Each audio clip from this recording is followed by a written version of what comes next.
مساجدها وأبغض البلاد إلى الله أسواقها আল্লাহর হাবিব সাল্লাল্লাহু আলাইহি ওয়াসাল্লাম বলেন, হে উম্মত শুনো, আমি আল্লাহ তাআলার নিকট সবচেয়ে প্রিয় জায়গা হচ্ছে মসজিদ।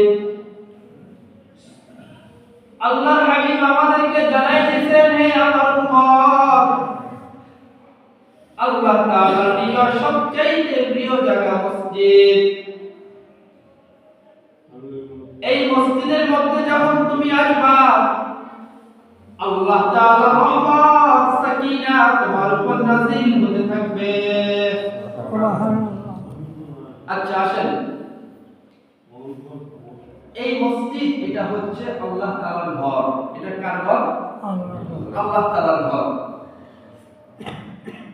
আপনি যখন কারো বাড়ির মধ্যে যান, কারো ঘরে যান,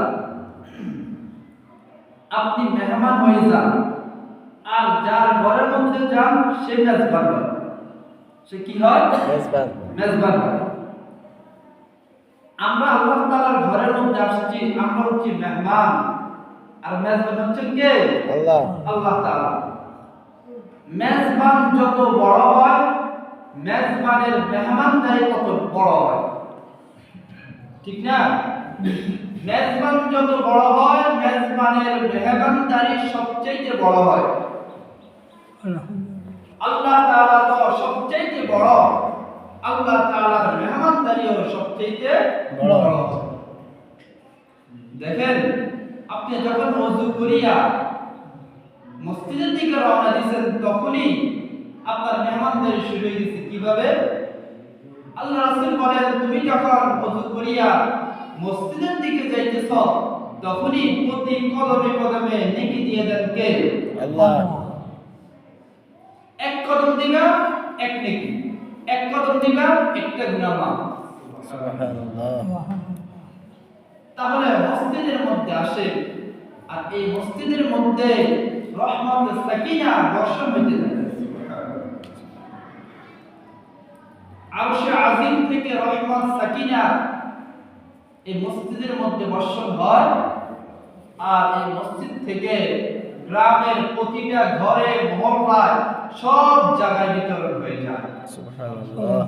এখন আপনি প্রশ্ন করতে পারেন, হুজুর, আমরা তো মসজিদের মধ্যে আসি, মসজিদের মধ্যে ইবাদত করতে আসি, আমরা তো রহমতপ্রাপ্ত, আমরা তো রহমতের আশায় আসি, কিন্তু যারা মসজিদের মধ্যে আসে না, আমরা তো দেখতেছি তারা আমাদের থেকে আরো বেশি সুখী আছে।